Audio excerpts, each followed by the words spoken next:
Hello guys, next episode के start से पहले आप लोग मेरे चैनल को सब्सक्राइब कर देंगे। इसे अभी नेक्स्ट एपिसोड को स्टार्ट करते हैं। इंसोमिया वाली बात सुनने के बाद लुआन को वो अपने साथ ही ऑफिस में ले आते हैं। उसको पास में बिठाकर इंसोमिया के बारे में बात करने लगते हैं और लुआन भी उसको सारी बात का बता देते हैं कि अगर हम पास में होते हैं तो हमें नींद आ जाती है। पहले तो उन्हें यकीन नहीं आता, पर वो किसी न किसी तरह यकीन कर ही लेते हैं। अभी लुआन कहने लगते है कि मुझे उसके क्लोज रखना होगा ताकि मैं किसी को भी ना बताऊं कि आप लोगों के सीईओ को इंसोमिया की डिजीज है। तो वो भी उसकी बात पर यकीन करने के बाद उसको सोंगयान के क्लोज रखने का सोच लेते हैं। कहने लगते हैं कि तुम्हें उसकी पर्सनल असिस्टेंट बनवा देते हैं। अभी नेक्स्ट डे दिखाया जाता है कि सभी लड़कियां इंटरव्यू देने के लिए आ जाती हैं पर्सनल असिस्टेंट का। उन्हें देखकर लुआन कहने लगती है कि मुझे तुम लोगों को देख के बुरा लग रहा है, पर आज की असिस्टेंट तो मैं ही बनूंगी। अभी इतना सोच ही रही होती है कि पास वाली लड़की पर जानबूझकर साथ वाली लड़की पानी गिरा देती है, जिसकी वजह से उसकी शर्ट गंदी हो जाती है। ये देखकर वो कहने लगती है कि आज ही मेरा दिन इतना बुरा है कि मेरे बॉयफ्रेंड ने मुझसे ब्रेकअप कर लिया और ऊपर से आज मैं हर इंटरव्यू में फेल हो रही हूँ। अगर यहाँ पर भी फेल होगी तो मैं कहाँ पर जाऊंगी। ये सारी बातें लुआन भी सुन रही होती है, तो उसको अपनी ही जैकेट दे देते हो। कहने लगती है कि तुम इसे पहन लो, पर उससे वो एक्सेप्ट नहीं कर रही होती। फिर भी लुआन उसको धक्के से दे देती है। यहाँ पर अंदर इंटरव्यू लेने के लिए लीची और सोंग चैन बैठे होते हैं। दोनों ने सोचा होता है कि हमने तो लुआन को ही रखना है। इतने में बाहर शुमान की एंट्री होती है। पीछे वाली लड़कियां शुमान के बारे में बात करने लगती हैं कि र्यूमर चल रहा है कि सीईओ और इनका कपल है। अब शुमान जाकर जब अंदर बैठती है तो ये देखकर सोंग चैन कहने लगता है कि आप यहाँ पर क्यों आई, हम इसको हैंडल कर लेते ना। पर वह कहने लगती है कि जब सोंगयान के लिए असिस्टेंट रखी जा रही है तो मैं क्यों ना हूँ, ताकि मैं उसकी अच्छे से असिस्टेंट को देख सकूं। अब तो वो फुल डरे होते हैं कि इसने तो लुआन को बिल्कुल भी नहीं रखना।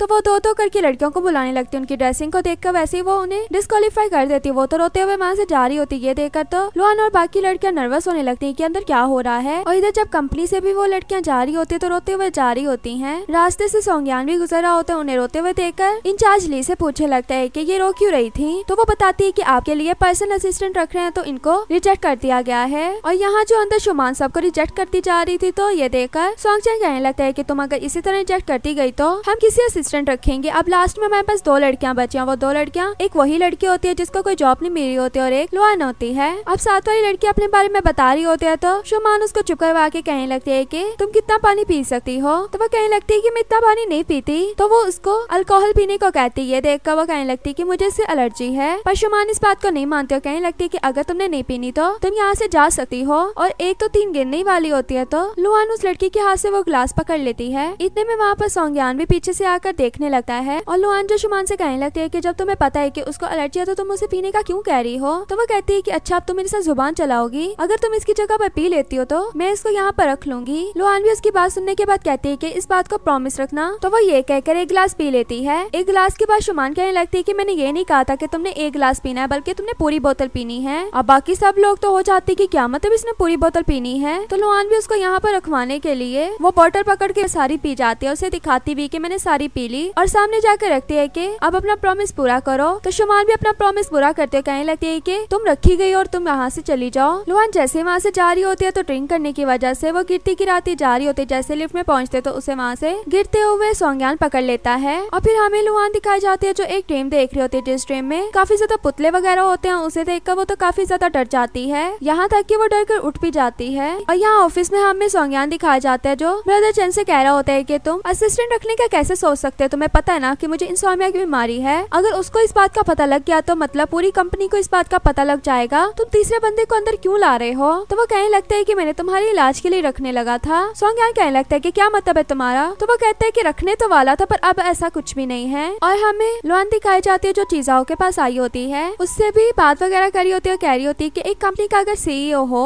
और उसको एक तरह की डिजीज भी हो, उसके बाद भी वो कंपनी चला रहा हो, पर उसको इस बात का डर हो कि किसी को पता लग जाएगा और वो कंपनी आता जाता भी हेलीकॉप्टर से है। तुम्हें पता है कि वो ऐसा क्यों करता है। उसकी बात सुनने के बाद चिजाओ कहने लगता है कि मुझे लगता है कि मैं ऐसे इंसान को जानता हूँ। तो लुआन कहने लगते है कि तुम कैसे जानते होगे। पर वो कहने लगता है कि मुझे लगता है उसके बचपन में उसके साथ कुछ ऐसा हुआ होगा जिसकी वजह से वो ऐसा हो गया है। और हमें रात में लुआन दिखाई जाती है जो सोने की काफी कोशिश करती है, पर उसे सोया तो नहीं जाता। उठकर वो अपने स्लीपिंग गार्ड को देखने लगती है तो देखते है कि वो तो थोड़ा मूव कर रहा है। तो अपने आप को मानने लगती है कि ये मुझे क्या हो गया, मुझे ऐसा क्यों नजर आ रहा है। तो वो दूसरी तरफ देखती है तो उसको वहाँ से भी भूत की तरह नजर आने लगता है। ये देखकर वो जल्दी से लाइट ऑन करती है, वहाँ पर कुछ भी नहीं होता। जैसे ही लाइट ऑफ करती है तो उसे फिर से नजर आने लगता है। ये देखकर वो अपने आप को मानने लगती है, कहने लगती है कि लगता है कि मुझे इंसोमिया का कुछ ज्यादा अटैक हो गया है। तो इस सब के बाद उसको एक आइडिया आता है। वो सोंग चैन और लीची को बुला लेती है बात करने के लिए और उन्हें कहने लगती है कि मैंने तुम्हें यहाँ पर एक प्लान बताने के लिए बुलाया है। तो वो उन्हें बताती है कि इंसोमिया का एक अटैक ये भी होता है कि आप आपको कुछ भी नजर आने लगता है और आप उससे डरते भी हो, तो वो कहने लगती है कि मुझे सोंगयान के क्लोज जाने के लिए ऐसा ही कुछ करना होगा। तो वो उसे अपने प्लान के बारे में बताती है कि रात में हम उसके घर पर जाएंगे और नीचे जब टीवी ऑन कर देंगे तो वो टीवी बंद करने के लिए आएगा, तो मैं उसके पीछे से गुजरूंगी, तो वो उस तरफ को जाएगा, फिर मैं एक बॉल फेंकूंगी तो वो उस तरफ को जाएगा और फिर मैं जब पीछे से आकर उसको डराऊंगी तो हम दोनों ही वहाँ पर सो जाएंगे। और रात होते ही उसके घर के बाहर बैठ जाते हैं, उसके घर की लाइट्स ऑफ होती हैं, तो डोर ओपन करने के लिए जाते हैं, पर वहाँ पर पहुंचकर लीची को तो उसके घर का पासवर्ड ही भूल जाता है। पहली बार ट्राई करता है तो वो गलत पासवर्ड होता है और जब दूसरी बार ट्राई करता है तो फिर से गलत पासवर्ड होता है। अब ये देख कर लुआन उसको साइड पे करके खुद वहाँ पर बैठकर कहने लगती कि मुझे डेट बताओ कि ये कब पैदा हुआ। तो डेट ऑफ बर्थ पूछने के बाद उसी को पासवर्ड लगाती है तो वो ओपन भी हो जाता है। ये देखकर तीनों ही खुश हो रहे होते हैं, तो लीची कहने लगता है कि पासवर्ड लगाने के बाद डोर खुद ब खुद ओपन तो नहीं होता, तो तभी पता लगता है कि वो डोर तो सोंगयान ने खुद ओपन किया था। और फिर तीनों सोंगयान के सामने बिल्कुल मुंह बंद करके खड़े होते हैं। अब ये देखकर सोंगयान कहने लगता है कि कोई कुछ बोलेगा या नहीं बोलेगा। तो लुआन बोलने लगते है कि मेरे पास तुम्हारी बीमारी का इलाज है। तो वो कहता है कि तुम्हें तो अपना इलाज खुद करवाना चाहिए, तो मेरी क्या बीमारी ठीक करोगी। और फिर वो उससे कहने लगते है कि क्या तुम मेरे लिए एक फेवर करोगी, जिस पर लुआन तो खुश हो जाती है कि पता नहीं मुझे क्या कहेगा, पर वो कहता है कि वापसी जाते हुए डोर को अच्छे से बंद करके जाना। अब ये बात सुनने के बाद लुआन के पास कोई और रास्ता तो नहीं होता, तो वो वहाँ से चली जाती है। उसके जाने के बाद सोंगयान उन्हें डांटने लगता है, कहने लगता है कि तुम इस लड़की की बातों में आ गए, तुम लोगों को शर्म नहीं आती, उसने कितने पैसे दिए थे तुम लोगों को। तो वो कहने लगते हैं कि उसने तो कुछ भी नहीं दिया था और पास बैठ के उसको समझाने लगते हैं कि ये तो हम तुम्हारे लिए कर रहे हैं ना। पर सोंगयान तो उनकी बात समझने के लिए तैयार ही नहीं होता। और फिर हमें रात में सोंगयान दिखाया जाता है जो बिल्कुल सेम टू सेम वैसे ड्रीम देख रहा होता है जैसा लुआन ने देखा था, और वो इस ड्रीम के बाद डर कर उठा है। और फिर हमें मॉर्निंग में लुआन दिखाई जाती है जो सोंगयान की कंपनी के बाहर आती है, तो वहाँ पर उसके पास इंचार्ज लिन भी आती है। उसे देखकर तो लुआन पहचान जाती है कि ये कौन है। तो वो कहने लगती है कि आप यहाँ पर कैसे। तो वो कहती है कि मैं यहाँ पर सोंगयान से मिलने के लिए आई हूँ, जिस पर लिन कहने लगती है कि मैं आपके लिए अपॉइंटमेंट रख देती हूँ उनके साथ। इतने में वहाँ पर सोंगयान खुद ही आ जाता है। उसे देखकर लिन सोंगयान के पास जाकर उसे बताने लगते है कि आपकी मीटिंग है थोड़े टाइम में, पर सोंगयान के पास अभी कार नहीं होती, तो और कार आने में टाइम था और वहाँ मीटिंग में भी पहुँचना जल्दी था। ये सब बातें सुनने के बाद लुआन उसे ऑफर करती है कि तुम मेरे साथ बैठ जाओ, मैं तुम्हें पहुँचा दूंगी वहाँ पर। तो लीची भी कहने लगता है कि इलेक्ट्रिक बाइक बहुत ही ज्यादा तेज चलती है, तो आप इससे जल्दी पहुँच जाएंगे। ये बात सुनने के बाद सोंगयान भी उसके साथ बैठकर जाने लगता है। रास्ते में बातें करते हुए जा रही होती है, तो सोंगयान कहता है कि चुप करके बाइक चलाओ, तो वो भी तेज बाइक चलाकर उसे लेकर चली जाती है। और जैसे ही सोंगयान मीटिंग के बाद बाहर आता है, तो वो बाहर आकर इधर उधर देखता है, तो एक साइड पर लुआन भी वहीं पर बैठी होती है, खा रही होती है। उसे देखकर अच्छा लग रहा हो तो उसके पास जाता है और कहने लगता है कि तुम यहाँ पर क्या कर रही हो, अभी तक गई क्यों नहीं। तो वो कहती है कि जब मैं आपको यहाँ पर लेकर आई हूँ तो मेरा फर्ज बनता है कि मैं आपको छोड़कर भी आऊँ। और उसके फेस पर खाना लगा देकर उसे साफ करने के लिए देने लगता है, पर लुआन तो समझते है कि इसने शूज साफ करने के लिए दिया, तो वो अपने शूज साफ करने लगती है। तो सोंगयान उसे रोककर कहने लगता है कि ये मैंने तुम्हारे फेस के लिए दिया है। ये बात सुनकर वो अपने फेस को साफ करने लगती है। उसे साफ करते देखकर सोंगयान के भी फेस पर स्माइल आ जाता है। यहीं पर हमारा ये पार्ट भी एंड हो जाता है। वीडियो अच्छी लगे तो वीडियो को लाइक करना।